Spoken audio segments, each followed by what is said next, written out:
A lot of people know that I built this boat, but a lot of people don't know that I built it while I was at a campsite in the backwoods of Kentucky. I got a campsite there. You can stay for 14 days, just like the water. And I towed that boat up there and I built it there off grid with some hand tools in 12 days. So this is going to be one of the episodes that I'm going to do a throwback episode where I'm going to show you about 3 or 4 days of the houseboat build in one little video and kind of let you know how I built it. And this will just be a throwback video to 2022 when I built it. So before I start that video, I wanted to say thanks to 2 subscribers.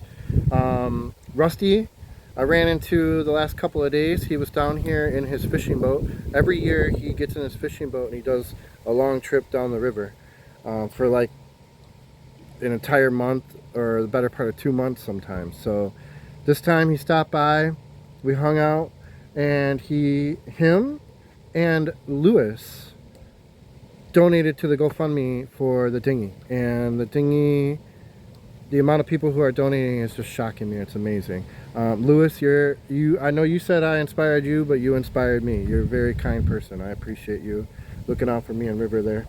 Rusty, it was great hanging out with you. You are also a kind person donating to that fund. He also gave me some potatoes and onions and some food, some chili. Yeah, he's a great guy. I'm glad I ran into him, and I'll see you next year when you're down here. So, not going to hold you guys up anymore. We're going to go ahead and do that throwback episode. I'm going to show you the first 3 days of building this houseboat by myself in the middle of the woods. So, check it out. So this video is the 3rd, 4th, and 5th day.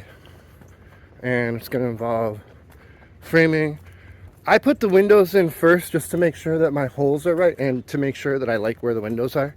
But they're just held in with 1 or 2 screws. And then I put the roof on and start putting on the siding. So it's just moving quick. Now, I don't know if the camera... Yeah, look at that. That's what my dog walk this morning has in it. Yeah. First part of making this corner for this wall is I have to notch out a spot for this 2x4.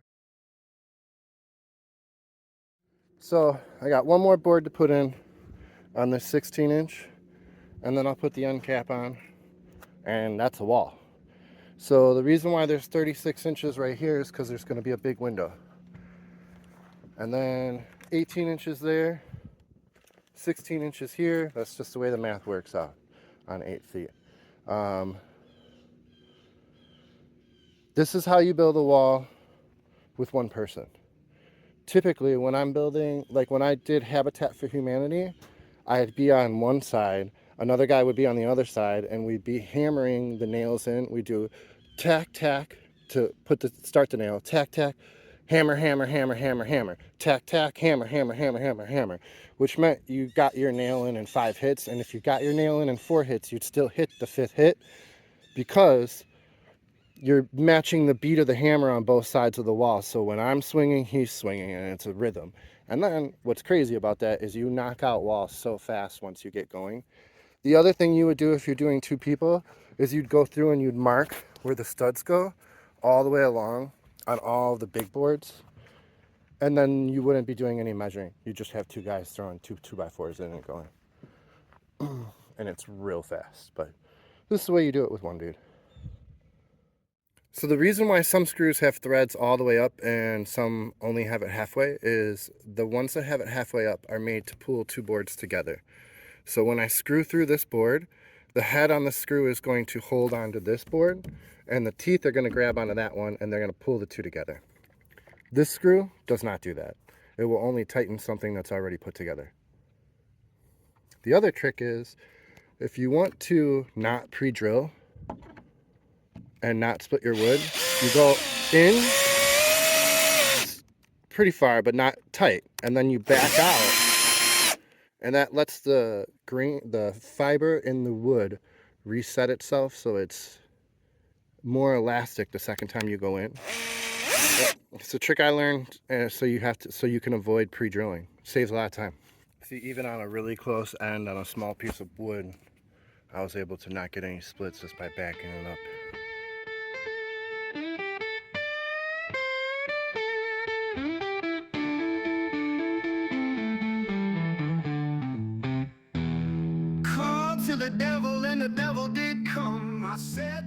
So once you lean that wall up and you screw it to the floor and you start working your way around,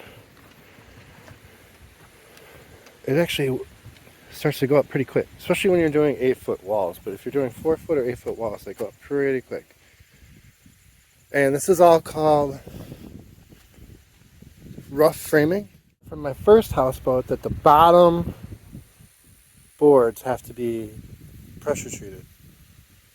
Otherwise you end up ripping them up and replacing them anytime there's water sitting in a corner or something like that. So thinnest pressure treated board that they sell is 2x4. I'm not going to use 2x4s for the walls because look how much heavier that would be. So things like this happen where you have to notch out boards.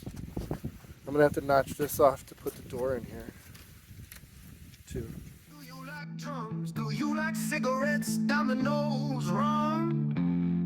He said, only sundown, Sunday's Christmas, some days end when I need a few friends. Now and again I could never hope to... So I decided on doing a double bank of windows in the front, so pretty much it's all window in front. The door is going to be all window too, so. And then 2 windows on each side. I have a couple windows for the back and 1 window to put in right next to the bed, like whatever height I figure out the bed is going to be at. I was going to do the roofing, but it started to lean because there's no bracing on the back, so I'm not going to put any more weight up there until I do the walls. Day 4. This morning's day 5. I'm going through and adding the little supports in between all the windows, and essentially you need to have a board wherever a piece of plywood's going to land on a crack. So every 4 feet you need to have a board, and because my windows are in the middle of that, I have to do them that way. So essentially we're going to be cutting or scribing out the plywood. What you do is you take the window off, which there's only 2 screws holding it on, and put the plywood up, and then you go on the inside and you mark the window line, pull the plywood down, cut it with the saw, put the plywood back up, then put the window on. This time when you put the window on, you do it with sealant all the way around, and you make sure that all the gaps are even on the bottom and the top once you put them back on. And then when I'm on the water, I'm going to come back around and do the trim. I think the boat's going to be shiny white, and the trim is going to be the same color as the deck. And the fencing will be the same color as the deck. So, I mean, that's my thought. I might go with white and... this will be my thought. That's what I think I'll have. White and blue, maybe? White and dark blue.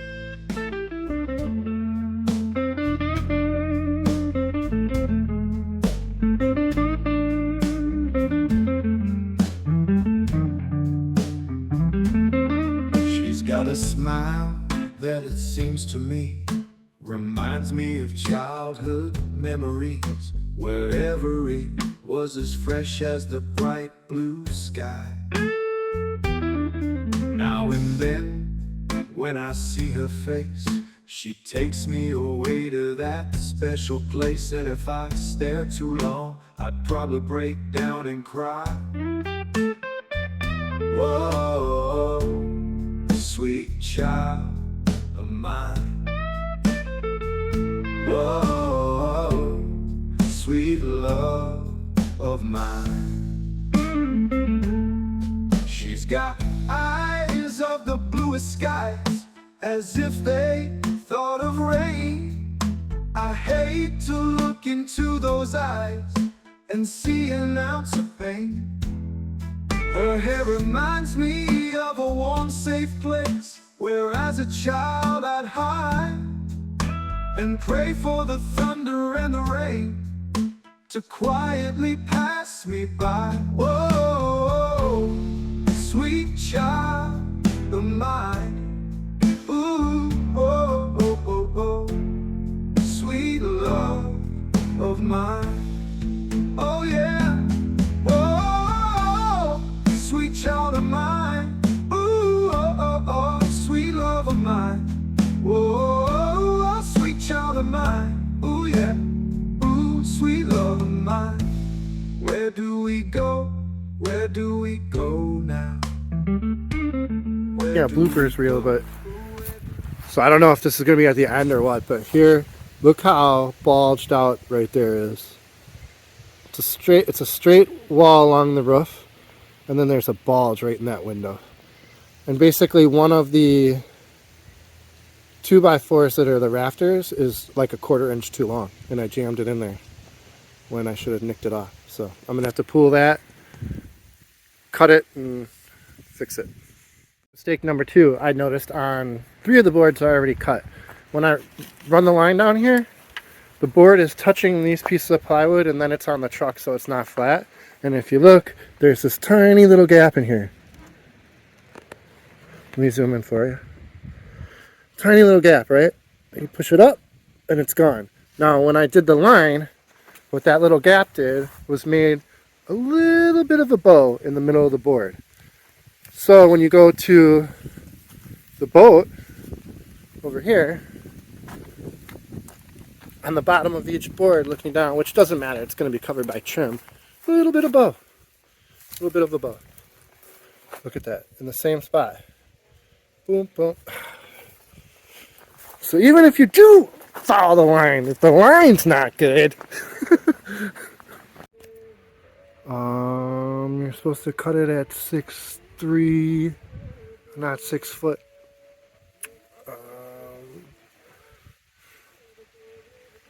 I wonder if I have any glue tape, like a rewind button, a backup button. I don't know. It's worse than that. I cut 3 more like that.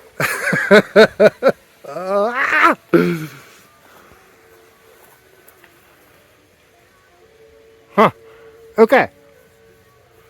Well, I have one in my truck for spare, in case I made a mistake like this one time, but I don't have 4 spares. What to do? Boss man, how much you pay for the new guy? He's not worth it, man. No good. Are you mad? Are you mad? I'm sorry. No. So it's getting down to about 22 tonight, and it's been below freezing a lot.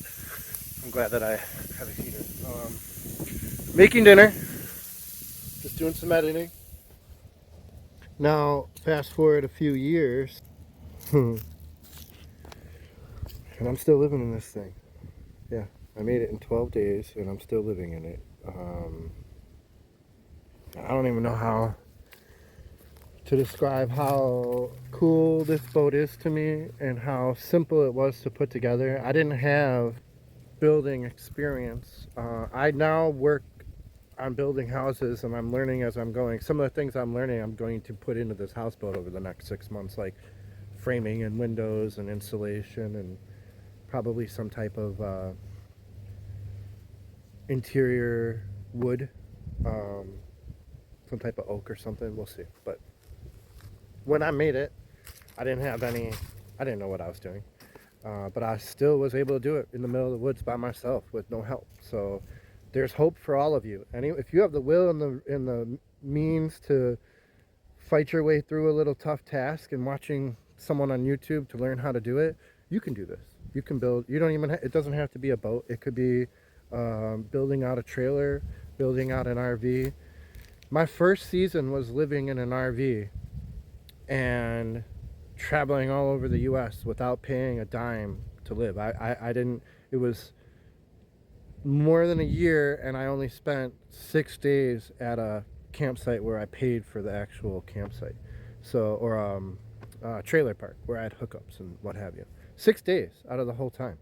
And the rest of it was on BLM land, in the desert, in the mountains, along the coast, all the way up near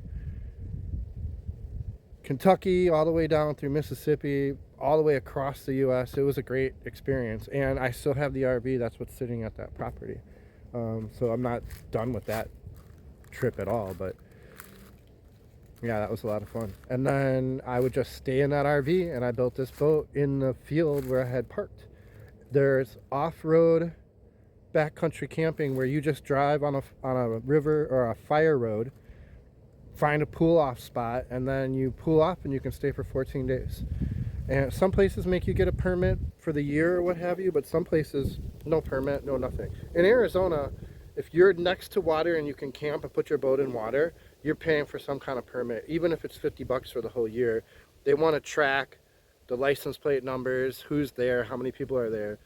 But if you go on the other side of the highways, away from the actual reservoirs and away from the water, you don't need a permit for anything. That's just open, as far as you can see, land. It's pretty cool. Same thing for New Mexico. You get too close to water, you gotta pay. You get away from water, you don't. That's why I built a houseboat. I found myself, when I was living in the RV, if I went more than a couple of days without going to a lake and kayaking or hooking up my dinghy and driving around with the dinghy, I felt like I didn't like it. I found myself looking forwards to the days where I was on the lake or on the water, and then every other day was just like, why didn't I go to the lake or why didn't I go to the water? And that made me really consider having a houseboat where when I come home from my date, whatever I'm doing during the day, I'm sitting on the porch on the water every single day, no matter what. And then, like, even if I sit down and I decide to watch 3 movies in one day, it's a little 12-inch screen, and then the rest of my windows out front of my boat are showing the scenery, the lake and the river, and it's in the background. So even if I have days where I'm not going out adventuring, I'm still seeing and being around the nature, so I didn't feel like that day was wasted by not doing it. I hope this shows a little bit about building it. If you guys have any questions, go ahead and throw them in the comments. The episodes are still on there, so if you want to go back and take a look at them, that's great. I'm going to do some throwbacks in the next couple of months of building the different boats and RVs and stuff that I've done, just to get you guys, so you understand where it's coming from and how I got my experience doing what I'm doing. So I appreciate you. Put a like, subscribe. Definitely subscribe. There's over 12,000 subscribers. Where did you guys come from? It's amazing. You're awesome. Yeah. So that's River. Crickets in the boat. See you guys next time. 'Cause I won't waste another day living someone else's way. I wanna be happy.